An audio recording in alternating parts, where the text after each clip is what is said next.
দোয়া অনুষ্ঠান আয়োজন করেছি এবং প্রত্যেকটি ক্যাম্পাসে দোয়া অনুষ্ঠান আয়োজন করেছি এবং ভাষা শহীদদের কবর জিয়ারত করেছি। আমরা মনে করি ইসলামিক মূল্যবোধের জায়গায় ভাষা শহীদদের জন্য এটি সবচেয়ে উত্তম কর্মসূচি এবং আমরা সেটাই করার চেষ্টা করেছি এবং আমাদের অসংখ্য শাখাগুলোতে আলোচনা সভা থেকে শুরু করে বিভিন্ন প্রতিযোগিতা সকল কিছু আমরা আয়োজন করেছি। সেটা তো আমরা বারবারই বলে আসছি যে যেটা হবে সেবামূলক কর্মসূচি, যেটা হবে শিক্ষা বান্ধব এবং সেখানে ছাত্ররা ভবিষ্যৎ বাংলাদেশ কিভাবে পরিচালিত হবে, কিভাবে বাংলাদেশ পলিসি মেকিং করবে, সে ডিবেট হবে, সেই পলিসি মেকিং এর জন্য তারা অংশগ্রহণ করবে।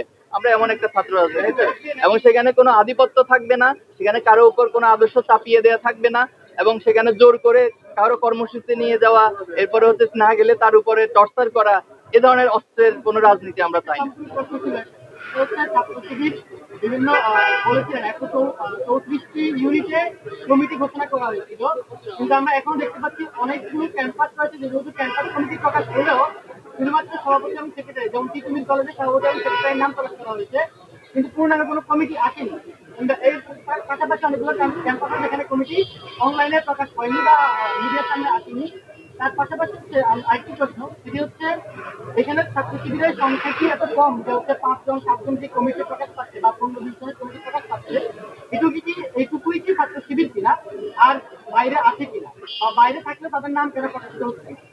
আচ্ছা, আমরা আমাদের সাংগঠনিক একটা সিস্টেম আছে, কর্মপদ্ধতি আছে, সংবিধান আছে, আমরা ঠিক সেভাবে করেই ছাত্র সংগঠন ছাত্র শিবির পরিচালিত হয়ে থাকে।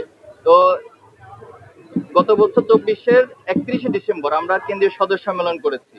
এরপরে 11 দিনের মাথায় আমরা 132টি শাখার সবগুলো আমরা শাখারই সেট আপ সম্পন্ন হয়েছি। এরপরে ধারাবাহিকভাবে শাখাগুলো তাদের ইন্টারনাল যে সেট গুলো রয়েছে সেটা করে থাকেন এবং সে আলোকে তারা তাদের কার্যক্রম পরিচালনা করে থাকেন।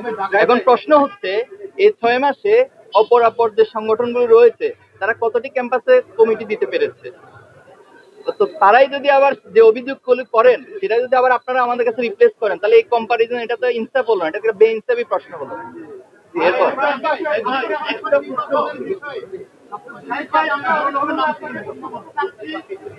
এটা শেষ করি।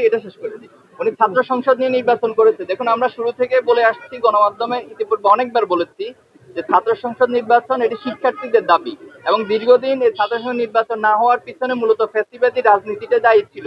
যেহেতু ফ্যাসিবাদের বিলোপ হয়েছে, এখন ছাত্র সংসদ নির্বাচনের মাধ্যমে ছাত্ররা, শিক্ষার্থীরা তাদের প্রকৃত প্রতিনিধি নির্বাচন করবেন, এটাই খুব স্বাভাবিক।